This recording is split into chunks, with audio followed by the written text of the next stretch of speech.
ఒక డైనోసర్ బిర్యానీ తినేది ఎలా ఉంటుందో అలా ఉంది. అసలు బాలయ్య బాబు త్రిశూలం పట్టుకుంటే సాక్షాత్ పరమశివుడే వచ్చి ఫైట్ చేశాడు అన్నంత ఉంది. సో మంచి బ్లాక్ బస్టర్ ఇచ్చాడు. నేను ఇన్నాళ్ళు జింకని చెప్పడం చూసా, మనిషిని చెప్పడం చూసా. దీని అమ్మ పురుగుతో ఫైట్ ఏందన్నా, పురుగు తీసి కొడుతుంటే పుచ్చులు పగిలిపోతున్నాయి. థియేటర్లో 3Dలో చూస్తే లోపల బాలయ్య బాబు నరుకుతుంటే ఆ బ్లడ్ వచ్చి నా మీద పడుతుంది. సూపర్ అంటే సూపర్ ఉంది సినిమా. బాలయ్య బొమ్మ చెక్కేశాడు, మామూలుగా ఎక్కలేదు భయ్యా. ర్యాంప్ అంటారుగా కుత్త ర్యాంప్ ఆడిచాడు. అసలు ఆ డైలాగ్ కానీ, అసలు ఆ యాక్షన్ పార్ట్ కానీ, ఆ మీసా కట్ కానీ, ఆ పంచ్ డైలాగ్ కానీ అసలు ఎవరు చేయలేడు భయ్యా. తెలుగు ఇండస్ట్రీలో ర్యాంప్ ఆడిచాడు అంటే జై బాలయ్య.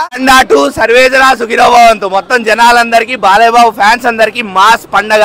అసలు అఘోరా లాగా బాలయ్య బాబు గారు విశ్వరూపం. ఫస్ట్ పార్ట్ లో చూసింది ఏం లేదు, ఇందులో 10 ఇంతలు చూస్తారు మీరు, 10 ఇంతలు. తమన్ గారు నిజంగా 90mm కొడతారేమో, నందమూరి తమన్ అని ఇక మీరు ఫిక్స్ అయిపోండి, ఇంకా తప్పులేదు, నందమూరి తమనే అంతే.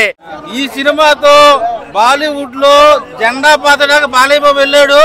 2500 కోట్లు కొట్టబోతున్నాం, ఇండస్ట్రీ రికార్డు. కుంభమేళా షాట్ ఇంతవరకు ఏ సినిమాలో కూడా చూపించలా, ఫస్ట్ టైం బాలయ్య బాబు గారి సినిమాలో చూపించాడు. ఈ సినిమాతో బోయపాటి సీను మంచి ట్రీట్ ఇచ్చాడు బాలయ్య బాబు ఫ్యాన్స్. సాంగ్స్ మామూలుగా లేదు, సాంగ్స్ చాలా చాలా బాగున్నాయి భయ్యా. మ్యూజిక్ కానీ, బ్యాక్గ్రౌండ్ మ్యూజిక్ కానీ, ఆర్ఆర్ కానీ, ఆ ప్రొడక్షన్ వాల్యూస్ కానీ ఎక్కడ కూడా కాంప్రమైజ్ అవ్వకుండా జై బాలయ్య అన్నట్టుగా ఎక్కడ కూడా కాంప్రమైజ్ కాలేదు భయ్యా. సినిమా స్టోరీ పరంగా చూసుకుంటే మాత్రం ఒక విజన్ ఉంది.